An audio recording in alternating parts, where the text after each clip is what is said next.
Selamat datang di Pojok Santai. Sebelum Anda mendengarkan audiobook ini, kami menginformasikan bahwa channel ini adalah review audio dari buku yang ada di Indonesia. Untuk membaca keseluruhan buku ini, kami menyarankan membeli buku aslinya di toko buku kesayangan Anda, baik offline maupun online. Keberadaan channel ini dimaksudkan untuk membantu Anda mendapatkan pengetahuan dari buku-buku kesayangan Anda. Jangan lupa untuk subscribe, like, dan komen. Selamat datang di Pojok Santai, channel khusus yang membahas komik dan novel dengan cara asik. Betapa kagetnya rombongan rampok Bayunata dengan datangnya beberapa orang merusuh di tempat mereka. Siapakah beberapa orang itu? Yuk langsung saja simak video berikut ini.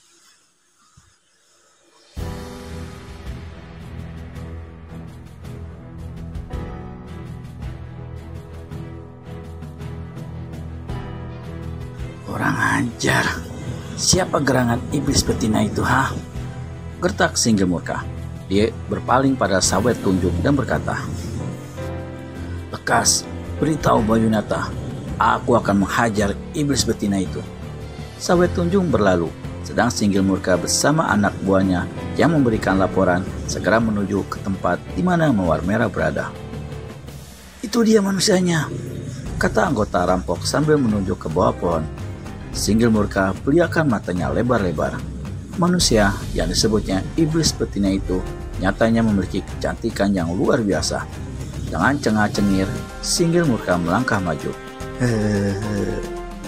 Berdiri 7 langkah di hadapan Mawar Merah dan geleng-gelengkan kepala. "Apakah kau yang bernama Bayunata?" bentak Mawar Merah. Matanya menyorot meneliti laki-laki yang hanya mengenakan celana dalam di hadapannya itu. "Aku adalah Singgil murka, orang ketiga yang menjadi pimpinan rampok-rampok hutan bludak," menyaut Singgil murka. "Ada apa kau mencari Bayunata? Dan kenapa pula kau menabur maut begini rupa?" "Oh, jadi kau begundalnya yang bernama Singgil murka. Sekitar 8 tahun yang lalu, kau pernah memusnahkan kampung Waru, membunuh semua orang yang ada di sana, termasuk ayah dan kakak laki-lakiku. Ibuku bunuh diri karena kebiadaban kalian. Hari ini aku menagih hutang darah dan nyawa itu." Singgil murka tertawa gelak-gelak. Gadis, kau yang begini cantik dan mulus, berani-berani yang menantang maut. Aku tidak ingat lagi peristiwa 8 tahun yang silam. Yang jelas sekali, Bayunata melihatmu pasti kau akan celaka. Sebaiknya mari ikut aku. Aku akan sembunyikan kau di satu tempat yang aman, mengambil seluruh harta kekayaan yang aku miliki, lalu meninggalkan hutan bludak ini. Sudah sejak lama aku muak dengan kehidupan begini macam." Mawar Merah sunggikan seringas tajam.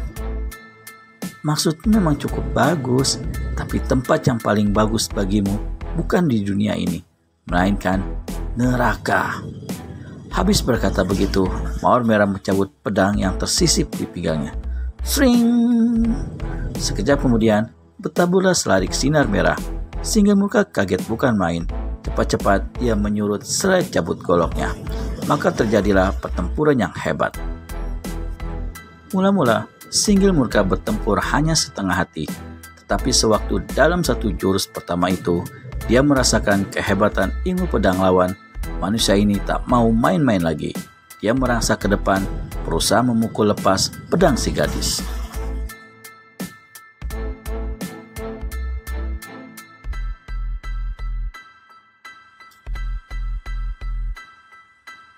Tapi sebaliknya, si gadis berkelit gesit dan melancarkan serangan-serangan yang amat aneh.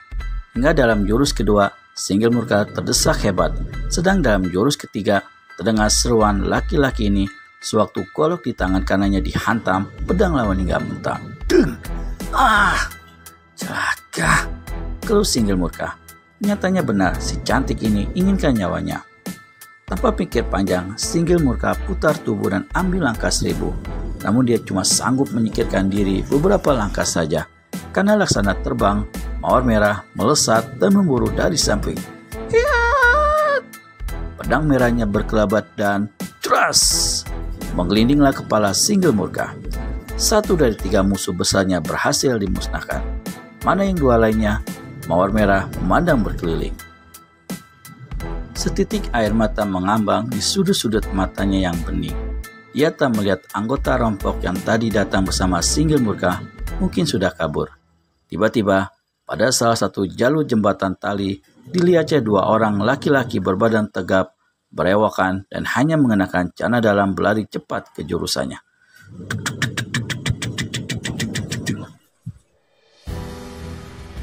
Sawet Tunjung mengetuk pintu pondok dengan keras. "Siapa?" tanya Bayunata, sementara tubuhnya menggelepar-gelepar di atas tubuh perempuan yang tengah ditidurinya. "Aku, Sawet Tunjung." "Tunggu sebentar," jawab Bayunata. Di luar pondok, Sawet Tunjung tahu apa yang tengah dilakukan Bayunata dan dia merutuk habis-habisan. "Ih, dasar nih. Keterlaluan sekali jika dalam suasana begitu rupa Bayunata masih menghabiskan waktu untuk memuaskan nafsunya." Di atas tempat tidur, Bayunata merasakan tubuhnya mengejang dan panas. Dari mulutnya keluar suara erengan geram dan dari hidungnya mengembus napas membara. Digigitnya leher perempuan di bawahnya hingga perempuan itu mengeluh kesakitan.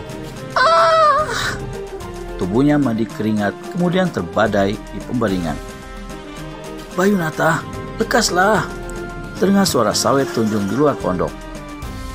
Pemimpin rampok itu berdiri terhuyung. Diteguknya anggur di dalam buli-buli, dilemparkannya buli-buli itu ke sudut pondok lalu dikenakannya celananya. Golok besar yang tergantung dekat pintu disambarnya, lalu dia keluar. "Apa yang terjadi?" tanya Bayunata. "Lebih dari 2 lusin anak buah kita kutemui mati digantung di sebelah timur. 8 pondok musnah dimakan api. Seorang laki-laki yang tak diketahui siapa adanya telah melakukan hal itu. Kemudian, seorang anak buah melaporkan bahwa di jurusan barat ada satu gadis cantik berpakaian serba merah. Belasan anak buah kita menemui kematian di tangannya. Pada anak buah yang masih hidup, dia menyuruh menyampaikan kepada kita bahwa namanya Mawar Merah, bahwa dialah yang melakukan pembunuhan besar-besaran terhadap anak-anak buah kita." "Apa? Kurang ajar," ketak Bayunata. "Aku ingin melihat di sebelah timur dulu." Keduanya berlari sepanjang jembatan gantung. Apa yang dikatakan Sawet Tunjung bukan isapan jempol. 28 anggota rampok hutan budak telah menjadi mayat, mati digantung dengan tali-tali jembatan. Beberapa lainnya berhamparan di atas jembatan dalam keadaan mengerikan. Pelipis Bayunata bergerak-gerak, rahangnya menonjol. Ia memutar tubuh dan segera lari ke jurusan barat, diikuti oleh Sawet Tunjung, sementara di belakangnya terdengar suara robohnya sebuah pondok yang musnah dimakan api. Tak berapa jauh dari situ, segerombolan perempuan dalam tubuh yang hampir tak tertutup pakaian, berlarian, berebutan menuruni tangga tali. Amarah yang meluapi sekujur tubuh Bayunata, serta mata jadi mengendur, manakala dia menyaksikan paras darah jelita yang mengaku bernama Mawar Merah itu. Demi iblis, belum pernah dia melihat perempuan yang secantik ini. "Sawer, inikah manusia yang bernama Mawar Merah?" "Pasti sekali Bayu, pasti," sahut Sawet Tunjung, dan dia memandang berkeliling, mencari-cari di mana adanya Single Murka. Namun yang dilihatnya adalah seorang laki-laki berpakaian putih tak dikenal. Mungkin ini adalah kawan darah berbaju merah yang telah menggantungi anggota-anggota rampok di sebelah timur, ya Sawet Tunjung. Di lain pihak, Mawar Merah melintangkan pedangnya di depan dada, memandang tajam pada Bayunata. Kening laki-laki itu kelihatan hangus hitam dan di bagian tengahnya tertera angka 212. Tidak bisa tidak, tentu itu perbuatannya Pendekar 212 Wiro Sableng, kata Mawar dalam hati. Ia pernah mendengar kisah dari kakaknya bahwa sewaktu menyelamatkan Rati, Wiro telah baku hantam dengan pemimpin rampok itu. "Cantik, tapi puas," kata-kata itu mendesis dari sela bibir Bayunata. "Hei, bajidat hangus, Kau pastilah Bayunata dan kawanmu itu sawe tunjung. Bayunata tertawa lebar-lebar sambil usap-usap dadanya yang penuh bulu. Dia berkata, "Kau kenal aku, darah buas?" Merasakan aroma di antara mereka, sepertinya akan terjadi pertarungan dahsyat. Sedahsyat apa? Dapatkan jawabannya di video selanjutnya hanya di channel Pojok Santai. Segera subscribe dan tekan tombol lonceng untuk mendapat notifikasi video terbaru dari kami. Terima kasih dan sampai bertemu kembali.